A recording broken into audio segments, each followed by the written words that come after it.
I think the most important reveal of episode 3, which actually got something trending for this show, Jake Lockley. That's very cool. That's something only super fans of Moon Knight would pick up on, but they picked up on it, so that's a positive. It's interesting to me. I think that I tried to read the Moon Knight comics, and it just didn't not a fit with me. I liked the beginning of Jeff Lemire's run, but as the story progressed and they got past some of the bigger ideas that this show is going to use, so I'm excited about that. But just not for me. But some of you pointed out that Moon Knight actually does sell pretty well as a comic book, particularly recently.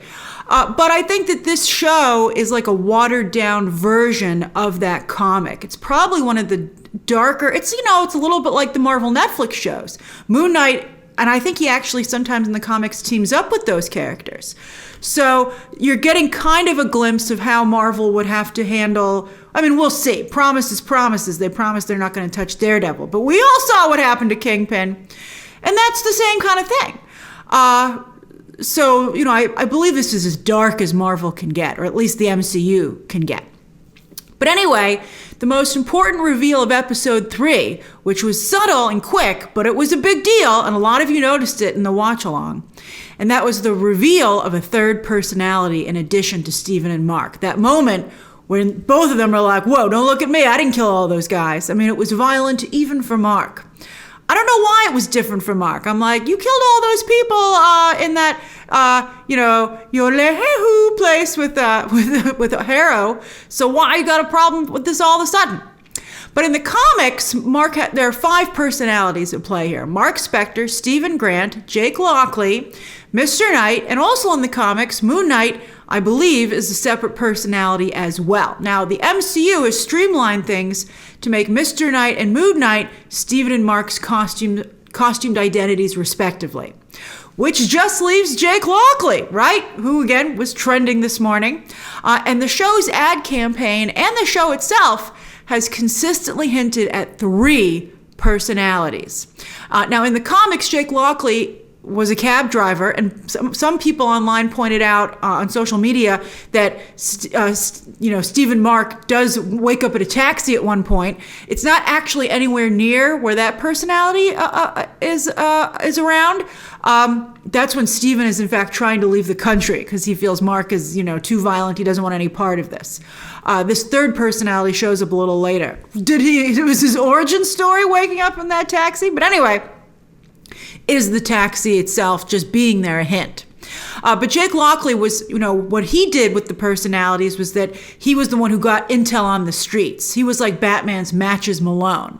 But since here, the third personality seems to be the most violent of the group and is not getting, maybe he felt he was getting information. And if he did, he didn't share it with anybody.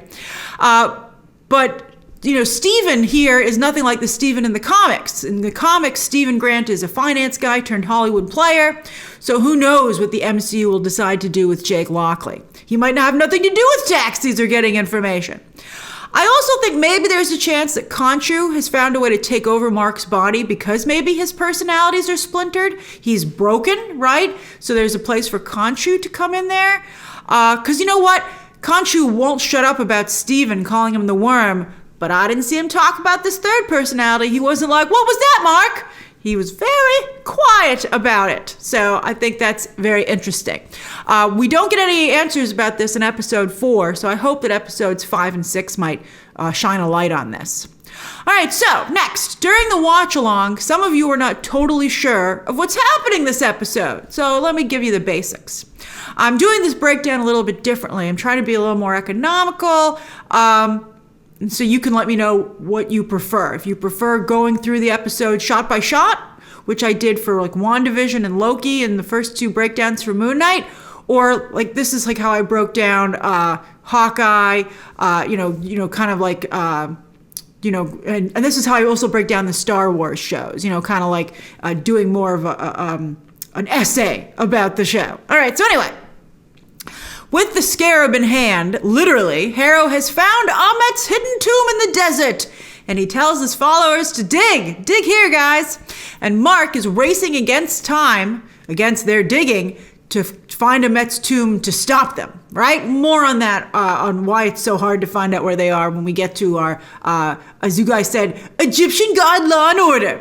All right, so anyway, Marc's first approach is to take on some local thugs to try and get information from them. It's never really explained. It's just really an excuse, I think, to have an action sequence, and I feel some very stereotypical and unfortunate representation of the culture, the community. More on that later when we talk about Egyptian representation. So that doesn't work out. Again, tragic consequences. So out of options, Marc's like, hey, why don't we ask the other gods for help? Because after all, they're the ones who hid Amet's tomb and imprisoned her there, just as they've banished you, Khonshu, so they don't want her around either. Seems that the other Egyptian gods have a real problem with justice, as they don't want anyone, because, they say when we meet them later that they don't want anyone to interfere. They want the avatars just to observe, which seems pointless to me. But anyway, it would explain, I guess, they're like, what, the Eternals? That's the same exact mandate. But anyway, Amet and Khonshu clearly have different ideas, and they definitely want to interfere. So, Amet, she's the big bad, right? She's the boss level villain of this show. So she's obviously worse than even Khonshu, right? So Khonshu creates a solar eclipse, which does the trick, gets the other gods angry, and so we have a meeting of the gods. And the Enid, which is the poster at the museum that Stephen was talking about in the first episode. But we only meet their avatars, which, I felt was a real letdown, because one of the best things about the show is the graphics of Khonshu.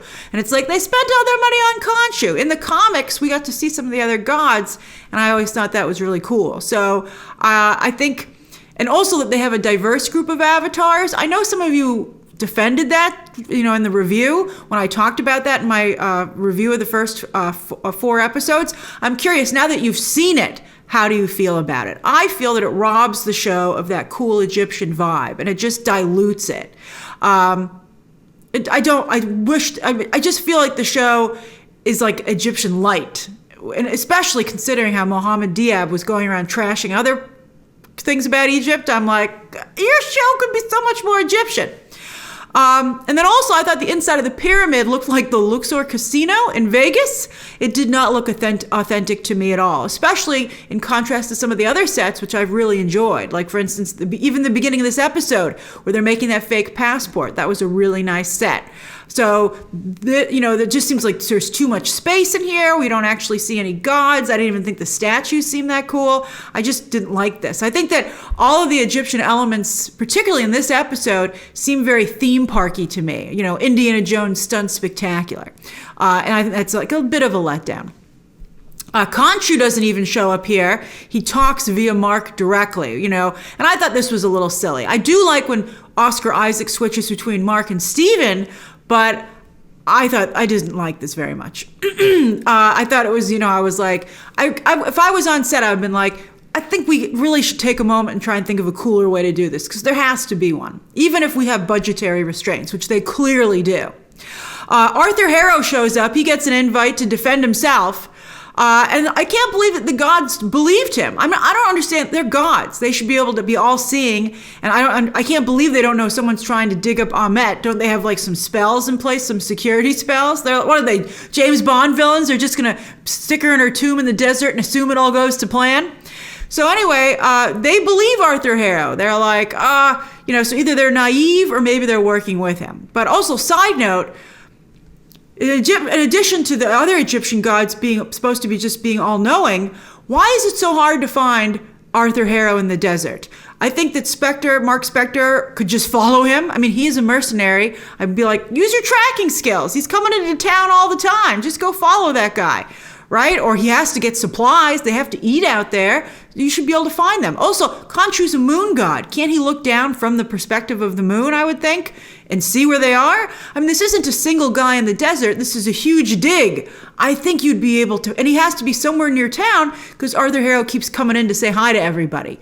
So, as he does at Mogart's later on in the episode. So I'd be like, he's not, I think he seems more accessible. I don't know why you guys are having such a hard time finding him. So Harrow wins in court, and part of the way he wins is that he points out that Marc Spector is a broken person, that look who Khonshu picked as his avatar, which is pretty judgmental and uncool, speaking of judgment, of the other Egyptian gods, right? I mean, I did like that Marc echoed what Stephen said about needing help. All right, so the court is adjourned, but the avatar of Hathor, who, by the way, is not part of the traditional Aeonid of Egyptian gods, but she's like the Egyptian Aphrodite. So they throw her in here because she seems to hint at a romance with Khonshu. And I'm like, I really wish I could have seen what this goddess looked like, to kind of get an idea of this relationship with Khonshu. But anyway, she tells of a Medjay. Looked it up. A Medjay is a part of a nomadic group in ancient Egypt, which were kind of like the desert police, like think Mounties, right? So a Medjay named Sedfu, who was tasked with the fail-safe of creating or documenting where Amet was hidden, just in case the gods ever wanted to access the tomb. And he hid that map in his sarcophagus, where in his basically in his coffin, Egyptian coffin.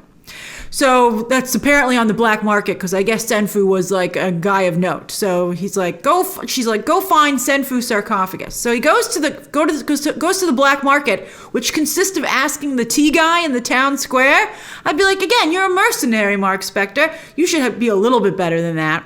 But Layla shows up, knows a guy, and who's into LARPing. I like that you guys said that was very much like the Hawkeye stuff. I actually agree with that. And in that I thought both were lame. I thought this whole setup was like just reeked of being, all they could afford. It reminded me of the worst aspects of the Marvel Netflix shows, where you're like, really? Why are we doing, as some of you pointed out, medieval times here? This is a character from the comics called Anton Mogart, aka Midnight Man, one of Moon Knight's rogues, one of his rogues gallery members. What he does is he steals artifacts like Layla. So Indiana Jones believes everything belongs in a museum. Layla believes it belongs in its country of origin, which I think that's really the best route. Hard to disagree with that. So good for Layla. I wish we could see more of that, quite frankly. And then Anton believes it belongs in his own personal collection. And they do a name drop for Madripoor. So I did appreciate that reference to the larger MCU story. Anton Mogart is played by Gaspard Ulliel, who tragically died earlier this year in a skiing accident. And it was very nice that they dedicated this episode to him.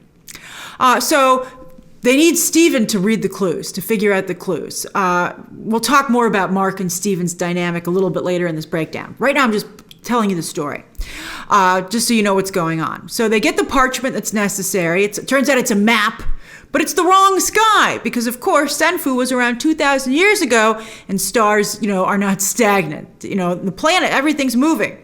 But Khonshu's like, hey, I'm the god of the night sky. I'm the god of the moon. So with Stephen's help, in a pretty cool sequence, but I was distracted the first time I saw it because I just felt it was so green screeny. I was like, are you even in a desert? I bet you're not even in a desert. I bet you're on a soundstage in Atlanta with a lot of sand. But they turned back the sky, and I did think, seeing it the second time after I got past the green screen elements, I thought seeing the reflections of the citizens of Egypt looking up at the sky, and they didn't seem that worried, but I thought that was cool. I thought that was a nice moment, and I know it resonated with a number of you. So that was nice. So they find the location, but at a cost. And Khonshu knew it was coming. He knew he went too far. An eclipse is one thing, but this, he's imprisoned in stone. Some of you said he looked like a tiny little Oscar. I'd be like, boy, I hope nobody breaks that. It looks very breakable by the other gods, meaning that Marc and Stephen now have no powers. Besides, they're each other.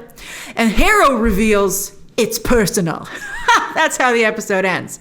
Harrow basically tells Khonshu, he said, if you hadn't been so cruel to me and shown me my darkest self, because he said my deep, dark secret, he says my deep, dark secret, because Harrow apparently, that's one of his powers that's revealed during this episode, that he can just know people's secrets. And he says, my secret is that I enjoyed dealing out justice for you violently.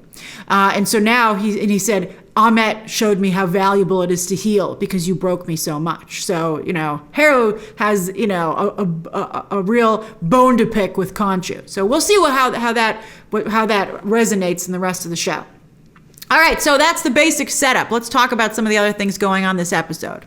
Layla. Really is, right? Marion from Indiana Jones, archaeologist's father, but a Tomb Raider of herself. Some of you said she was Marion and Indiana Jones put together, which is a nice idea.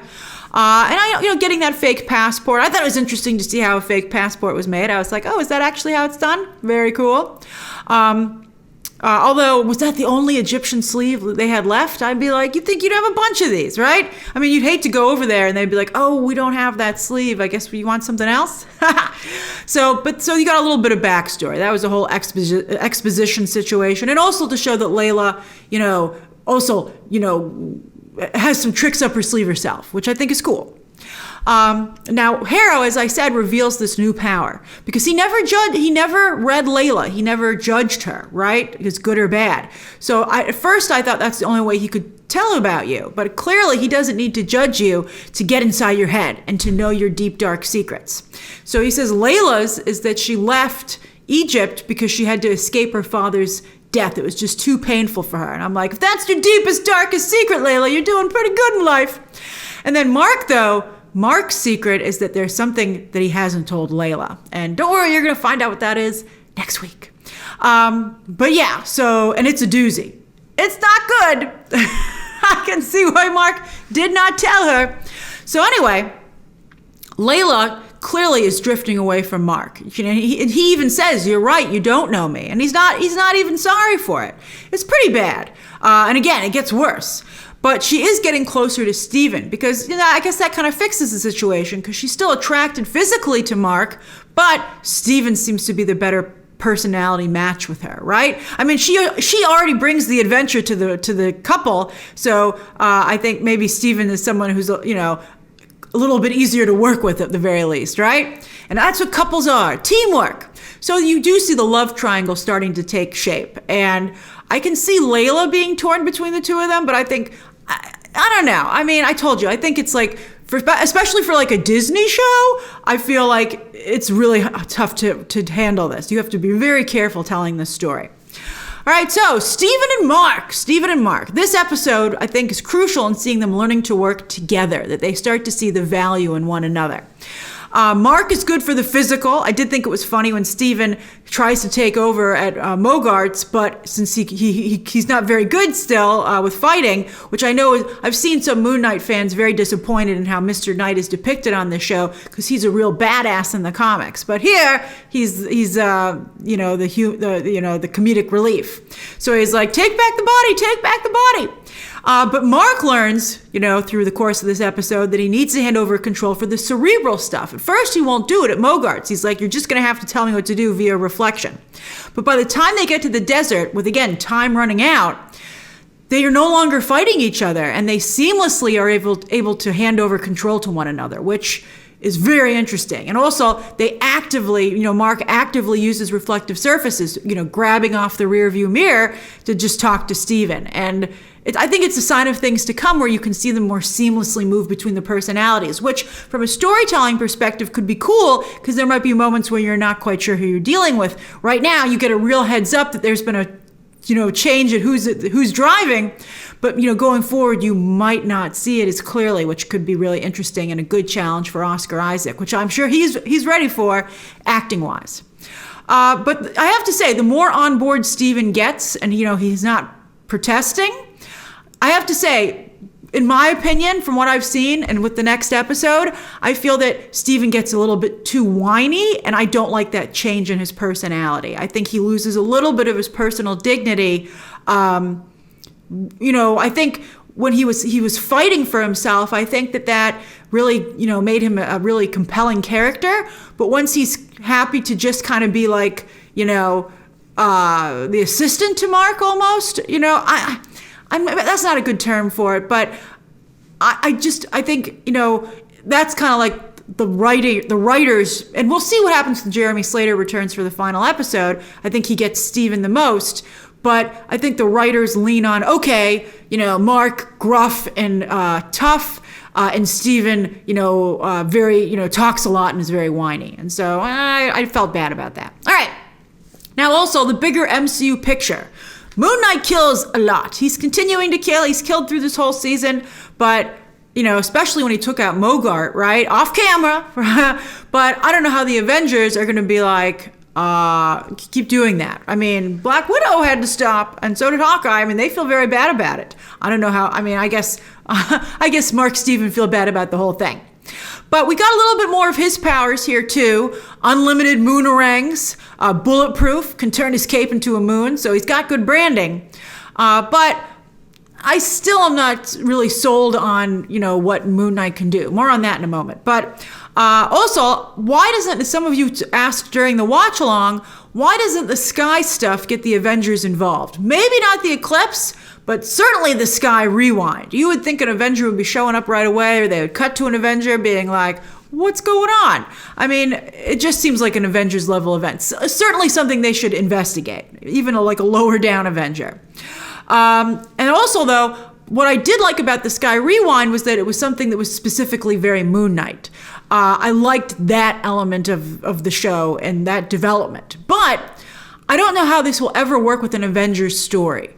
I just think that Moon Knight seems too specific to me. Like, it has to involve Egyptian elements, right? So I guess maybe he can only interact with the Marvel Knights characters, which includes Blade, by the way. We talked about them creating a horror corner of the MCU. But I don't know how Moon Knight would ever interact at the highest levels of the MCU, considering I think he's so restricted in his adventures. Maybe Khonshu could feel some justice needs to be served with one of the Avengers. Maybe that could be the storyline. But it just, the character right now seems smaller and maybe a little bit too specific. I guess Wonder Woman works with the Greek gods over in DC, so maybe they could do it. But it just still seems, very specific. As for the action this episode, very green screeny. I know that they shot some, they didn't actually go to Egypt, but they did shoot in some international locations, but very often, again, I felt they were on a set. I still don't see, again, the benefit of being Moon Knight. He has such a great distinct look from the other MCU characters. Like, finally, they don't go all to the same tailor. But the powers are not only still not unique enough, but they're hardly there. I mean, it's so far all about costume. Mr. Knight is my preferred look, but I know that some of you like the other look better. And that's an interesting part of this character. Does he have broader appeal because of the split and that the two sides are so different? But at the same time, I think that we're frustrated when the character we prefer isn't around. Right? Like, for me, one of the reasons I didn't care for this episode and why I feel it's the weakest is that it's so Marc-centric. And I don't find Marc a compelling character at all. And I don't like the Moon Knight costume. I'm all about Steven and Mr. Knight. So I'm curious, who do you prefer now that we're through episode 3, halfway through the show? And how do you feel when you're watching the other one? So then finally, I want to talk about the Egyptian representation on the show. During the watch along, I saw that many of you were moved, and it meant a lot to you to see your culture represented here. And I thought that was really wonderful. I was moved by you being moved. And so that shows the importance of what they should be doing here and what they're at least doing a little bit. I'm glad that you guys are happy with that representation, but I really feel that you should be getting even more. I feel like they're doing the bare minimum, to be honest with you.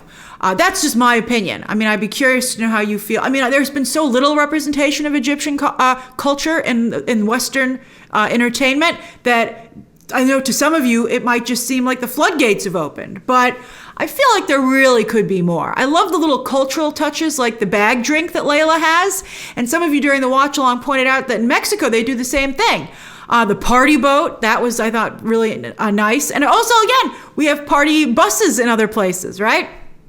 But I think that they need more of that. I really feel that there should be just so much more about that. I would love to be learning so much more about Egyptian culture. I was kind of looking for representation at the level of Shang-Chi, where I really felt that I was transported to that part of the world. But here I still feel very much like and I felt like I was getting an authentic version of that. But here I still feel, even with the talent in front of and behind the camera, that I'm getting like the American Hollywoodized, Westernized version of that. Harrow and Mogart, neither one of them is Egyptian. I don't know if Gaspard Ulliel maybe has what his heritage is, but only really Layla is a main character with Egyptian, that actress with an Egyptian background, and that just, I think, again, keeps taking me out of it. And also, Mogart's whole setup didn't seem particularly Egyptian to me. The only other Egyptian characters this episode are the thugs, and I did not appreciate how cartoonish they were. I mean, it didn't work for me. Again, some of you might have felt it was good representation, and I didn't like that the teenager had some nuance to him as a character. I thought he was cool. I liked his look. I liked that jacket on that other guy too, but the teenager seemed like there was more there. He seemed like, there was a story there, which was great. But then at the end, he became very cliche. He killed himself. And I think that was going back to the very unhelpful, stereotypical, and unfair Hollywood depiction of a lot of people from this region as zealots. And I didn't appreciate that. And I was surprised, again, that the people making the show did that. And I just felt bad for those actors. Imagine those actors being like, wow, MCU's finally doing a show about Egyptian culture. We've been cast. Who are we playing? You'll be Thug number 2. And what do? You lick your knife and smile. And you're like, really? And Thug 3 takes his own life? I mean, come on. Come on. All right, so that's my breakdown of Moon Knight episode 3. One more episode to go that I've seen, episode 4, my second favorite, and has that big twist. Get ready for it, although a number of you have already guessed it. But still, you got to see it. And then we'll all be on the same page for fresh episodes 5 and 6 that no one has seen. So very excited about that. I'm very curious to see how they wrap this show up. So share your thoughts down below, subscribe today, and of course, as always, you can check out some more videos right now.